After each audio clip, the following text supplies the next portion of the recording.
जुग गुजर गए, दादाजी भी करते थे, पिताजी भी करते थे, हम भी करते हैं, तुम्हारा नाती भी करेगा और ऐसे ही चला जाएगा, कोई परिवर्तन नहीं होगा। शब्दों को समझो, वो रटने के लिए नहीं है, आत्मसात करने के लिए।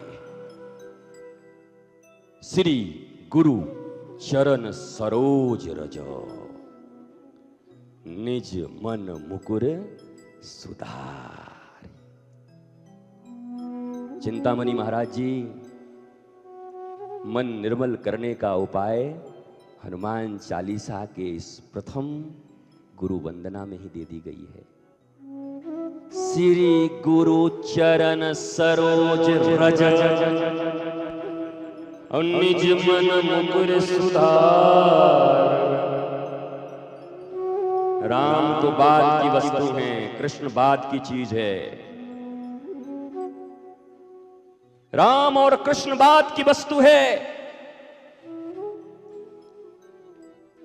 पहले श्री गुरु चरण सरोज रज, क्योंकि दूसरा लाइन कहता है तब बरनऊ रघुबर विमल जसु, जो दायक फल चार।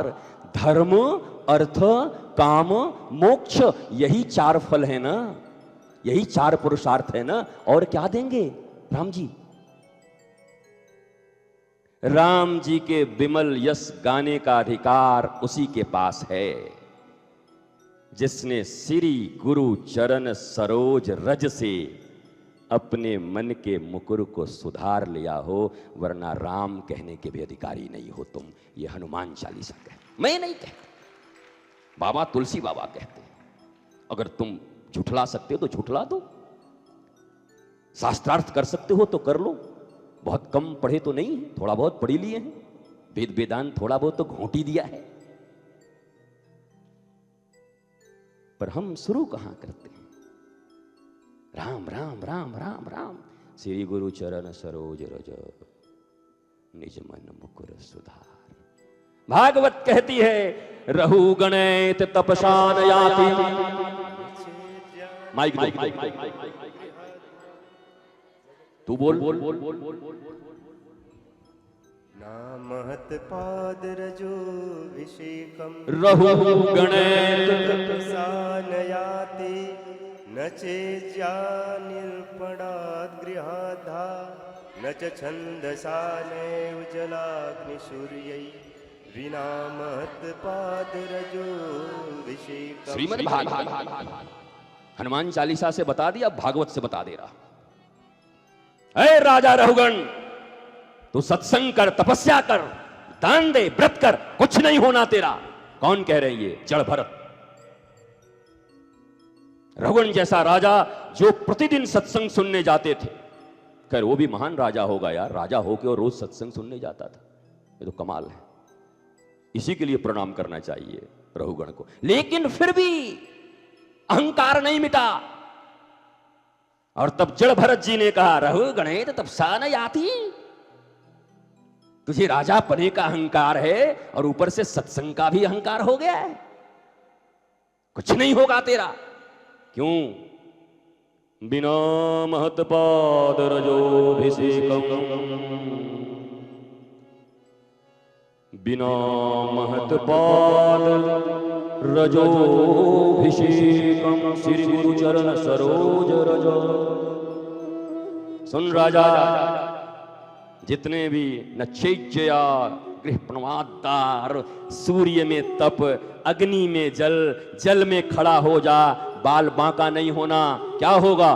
बिना महत पाद रजोभिषेकम।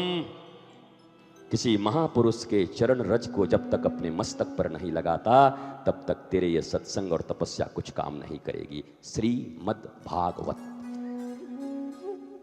कहां हिंदुस्तान पढ़ रहा है इसको? कहां मानते हो तुम? अकबर के दरबार में कोई आया फकीर, कुछ मांगने की इच्छा रही होगी, देखा कि वो सजदा कर रहा था, नमाज। उठा तो वो जाने लगा। अकबर ने कहा भाई रुक जा, कुछ तो मांगने आया होगा।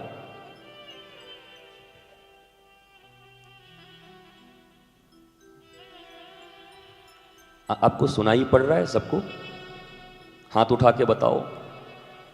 Good, now I am satisfied.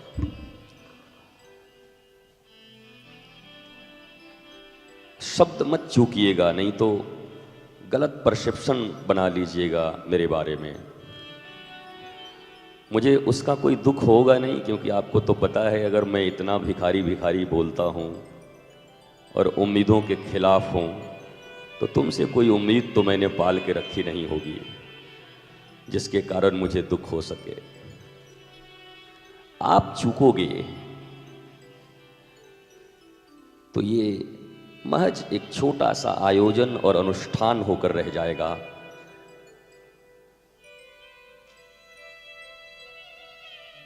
जो स्वयं की तरफ की यात्रा है वो प्रारंभ न कर पाओगे।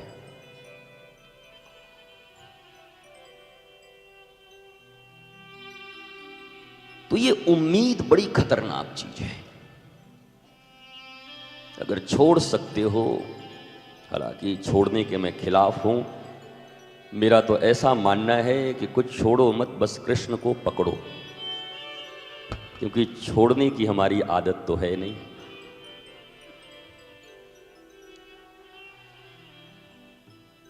छत्तीसगढ़ में तो अच्छे लोग हैं, राजनीतिक लोग। जब सत्ता सरकार बदलती है तो बंगले जल्दी छोड़ देते हैं। कई राज्यों में तो और देश में तो 6-6 महीने तक बंगले ही नहीं छोड़ते, अड़े रहते हैं। उम्मीद, और फिर एक दिन जाना है।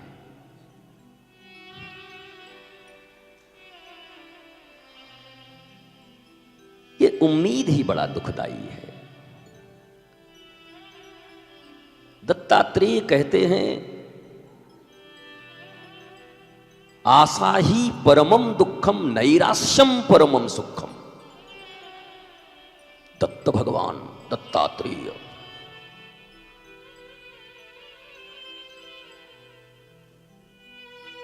कोई इतना ऊंचा सन्यासी आज तक हुआ नहीं भारतीय ऋषि परंपरा में।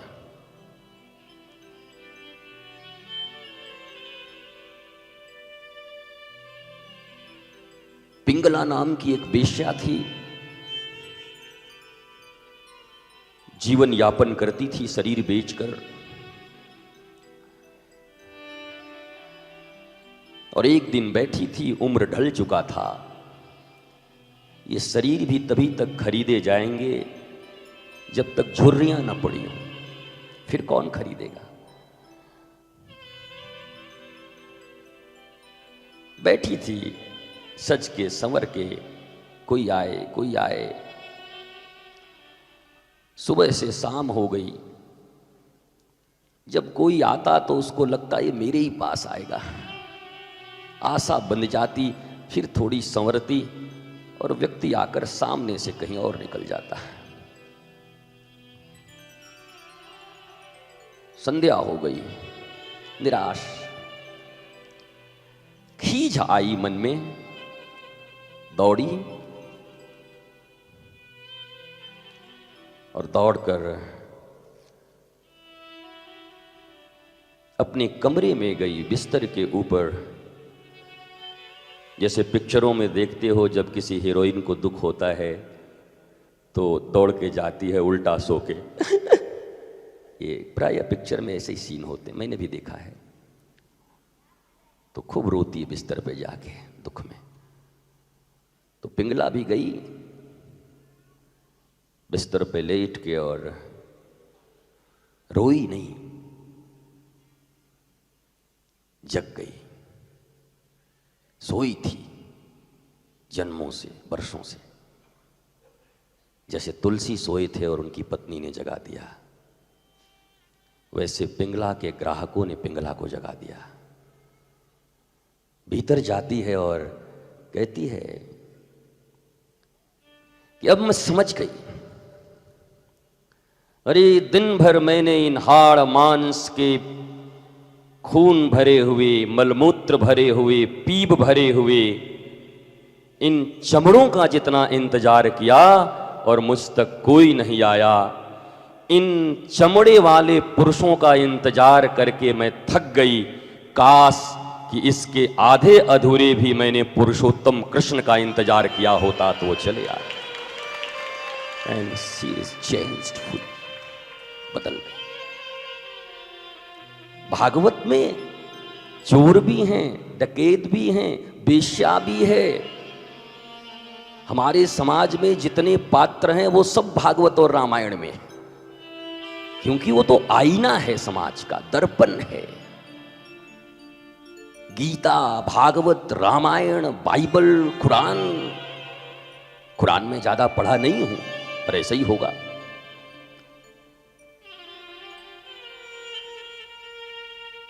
और ये दर्पण है। जब कथाओं में बैठते हो तो तुम्हारे भीतर का नंगापन तुम्हें दिखाई पड़ता है। कोई थोड़ी चोट लगती है यहां, कुछ अहंकार पर, कुछ अपनी समझ पर, और कुछ नहीं, इट्स नॉट गुड, ये ठीक नहीं है, ये लॉजिकल नहीं है, ये तर्क में ठीक उतरता नहीं। और ये सोच कौन रहा है? तुम्हारा मन। ये मन कैसा है? इसी मन के तो मारे हुए हो, जिंदगी नरक बना के बैठे हो इसी मन के कारण। तो यही मन निर्णय ले रहा है कि it's not logical, it's not good. Good और बैड का निर्णय कौन कर रहा है? तुम्हारा मन। और इस मन की गति क्या है? क्योंकि रघुनाथ ने तो कह दिया, निर्मल मन जन सो मोहि पावा, मोहि कपट छल छिद्र न भावा। क्या आप नहीं जानते कि आपके मन में कितना कपट है? क्या आप नहीं जानते कि आपके मन में कितने छिद्र हैं? क्या आप नहीं जानते कि आपके मन में कितने छल हैं? तो तीन ही एलिजिबिलिटी थी। भगवान ने कहा निर्मल मन। क्या क्या चाहिए? बोला मोहि कपट छल छिद्र। और ये चालू आदमी है। भगवान भी बड़े चालू हैं और गोस्वामी जी भी बहुत चतुर है। छिद्र कह के तो पूरा ही उसमें ले आए। अब चारित्रिक छिद्र है कि लोभ का छिद्र है कि क्रोध का छिद्र है, ये जितनी भी वासनाएं हैं, कामनाएं हैं, दुष्प्रवृत्तियां हैं, कॉम्प्लेक्सेस हैं, यही है होल, छेद।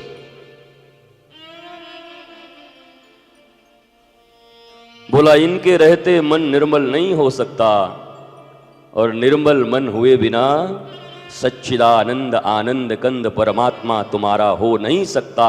और बिना परमानंद के हृदय में आए कोई मैया का लाल आनंदित भी नहीं हो सकता, दुखी ही रहेगा, कष्ट ही रहेगा, तकलीफ ही रहेगी।